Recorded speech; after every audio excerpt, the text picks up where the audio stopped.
بسم اللہ الرحمن الرحیم۔ السلام علیکم ورحمۃ اللہ وبرکاتہ۔ زبیر خان آپ کو اپنے channel Voice of Truth VOT میں خوش آمدید کہتا ہے۔ آج ہفتہ کا روز ہے اور 21 جنوری تاریخ ہے۔ میں خدا کی نسبت آج کل پاکستانی فوج سے زیادہ ڈرتا ہوں، یہ ہے آج کا مختصر پروگرام کا ٹائٹل۔ ویڈیو پوری دیکھیے گا تو آپ کو اس ٹائٹل کی سمجھ آ جائے گی۔ امید ہے آپ چینل کو سبسکرائب بھی ضرور کریں گے۔ آج بلوچستان کے دارالحکومت کوئٹہ میں بلوچستان امن فورم کے تحت ایک سیمینار منعقد کیا گیا۔ چند دن پہلے اس سیمینار کے بارے میں میں نے بھی اپنے ایک پروگرام میں مطلع کیا تھا کہ اس طریق سے ایک سیمینار منعقد کیا جا رہا ہے، جس کا پہلا سیشن جو ہے وہ کوئٹہ میں ہوگا۔ یہ سیمینار آج تقریباً 8 گھنٹے تک جاری رہا، اور اس فورم کے متاثر کن جو کہہ رہے ہیں آپ مقررین تھے، ان میں بلوچستان کے ایک سابقہ وزیر اعلیٰ رئیسانی صاحب ہیں، اور اسی طرح پیس فورم کے جو صدر ہیں لشکری صاحب، اور ان کے علاوہ مصطفیٰ نواز کھوکھر صاحب جو کہ ہیومن رائٹس کے بھی وزیر رہے ہیں، اور اسی طرح ایک سابقہ وزیر فائنانس جو ہیں مفتاح اسماعیل صاحب، اور سابقہ وزیر اعظم خاقان عباسی صاحب تھے۔ اب چونکہ یہ ایک بہت لمبی نشست تھی، آپ سارے مقررین کو تو نہیں سن سکتے، لیکن ناظرین اگر آپ میں سے کوئی دلچسپی رکھتا ہے، اور خاص کر جو اس وقت پاکستان کے حالات ہیں with special reference to Balochistan, تو میں ان سے یہ کہوں گا یا مشورہ دوں گا کہ ان 5 مقررین کو ضرور سنیں۔ یہ جو سوشل میڈیا پہ قدرت ٹی وی کا چینل ہے وہ اس کو لائیو دکھا رہا تھا، امید ہے انہوں نے ریکارڈنگ بھی بنائی ہوگی، تو یہ آپ ضرور دیکھیں تو آپ کو کافی آگہی ہوگی کہ اس وقت بلوچستان کے لوگوں میں جو ہے وہ کس قسم کے جذبات پنپ رہے ہیں۔ اب جس طریقے سے اس سیمینار میں بلوچستان کے مسئلہ پر بات کی گئی ہے، ایک عام پاکستانی کو میں اس کو لفظ کو استعمال کروں گا، لرزہ بر اندام کرنے کے لیے کافی ہے۔ اس کو ہاریفائی کرنا کہتے ہیں۔ میرے جیسا شخص بھی ایک قسم کا لرزہ بر اندام ہو گیا ہے ان کے حالات سن کے۔ بلوچستان کے جو سابقہ وزیر اعلیٰ رئیسانی صاحب ہیں، ان کے یہ جو 2 نکات ہیں وہ میرے دماغ میں ابھی تک ہتھوڑے برسا رہے ہیں۔ پہلا نقطہ انہوں نے یہ بتایا کہ جو ریاست کلات تھی، اس کو قائد اعظم نے آزادی نہیں دلائی تھی، بلکہ 1948 میں اس ریاست نے، جو ان کے بقول ان کے بڑے خان صاحبان تھے، انہوں نے از خود پاکستان کے ساتھ الحاق کیا تھا۔ تو وہ کہتے ہیں کہ اب جو نسل ہے وہ ہم سے یہ سوال کرتی ہے کہ کیا یہ الحاق کا فیصلہ جو پاکستان کے ساتھ کیا گیا تھا اس وقت، کیا یہ درست فیصلہ تھا یا نہیں؟ یہ انہوں نے ایک بہت بڑا سوال چھوڑا اس فورم میں۔ اور اسی طرح جو دوسرا نقطہ انہوں نے اٹھایا،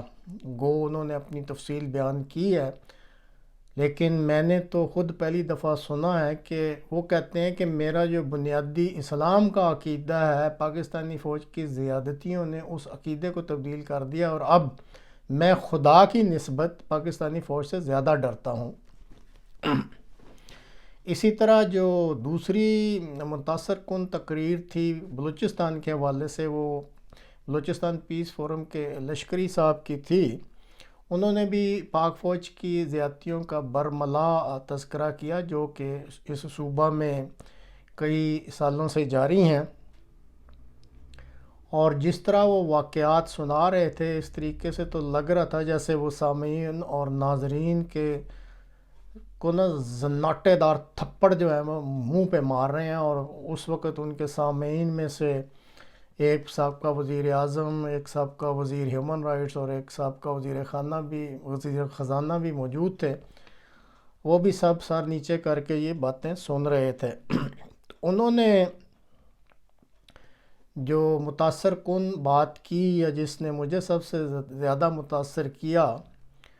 وہ یہ کہتے ہیں کہ کلات کی ریاست ہماری کل کائنات تھی، ہم نے یہ اپنی کائنات پاکستان کے حوالے کر دی، اور اس ریاست میں معدنی وسائل بے تحاشا تھے، یہ دولت سے بھرپور قسم کا علاقہ تھا۔ تو کہتے ہیں کہ میرا سب سے بڑا سوال پورے پاکستان سے یہ ہے کہ کیا ہم نے اپنی کائنات پاکستان والوں کے حوالے اس لیے کی تھی کہ آج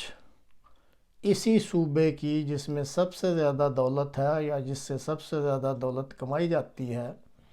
اس کی 80% آبادی خط غربت سے نیچے آ چکی ہے۔ اور دوسرا پوائنٹ جس پہ انہوں نے بڑے ہی دکھ کا اظہار کیا وہ یہ کہ بلوچستان میں جو سیاست ہے اس کی کچھ سمجھ نہیں آتی، راتوں رات یہاں سیاسی پارٹیاں بنتی ہیں، یہاں سینیٹرز بن جاتے ہیں۔ کون بناتا ہے یہ کہیں اور لسٹ بنتی ہے۔ وہ پاک فوج کی طرف اشارہ کر رہے تھے کہ وہ ایک لسٹ بناتے ہیں اور اس کے بعد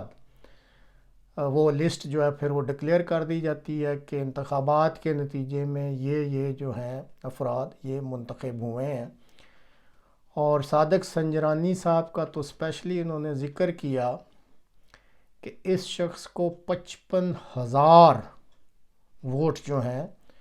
وہ نادرا کی مدد سے لے کے جتوایا گیا، اور یہ ابھی تک اپنے عہدے پہ براجمان ہے۔ بہرحال ناظرین، میں آپ کو مشورہ دوں گا، اگر آپ واقعی دلچسپی رکھتے ہیں کہ اس وقت پاکستان کے حالات کس نہج پہ جا رہے ہیں، اور خاص کر یہ جو صوبہ بلوچستان ہے اس کے لوگوں کی سوچ کیا ہے اور کس طریقے سے وہاں پہ حالات جو ہیں وہ پنپ رہے ہیں اور کیسی سوچ ان کی نوجوان نسل میں پنپ رہی ہے، آپ یہ پروگرام ضرور دیکھیں، اور خاص کر یہ جو 5 مقررین جن کا میں نے نام لیا ہے ان کی ریکارڈنگ ضرور سنیں۔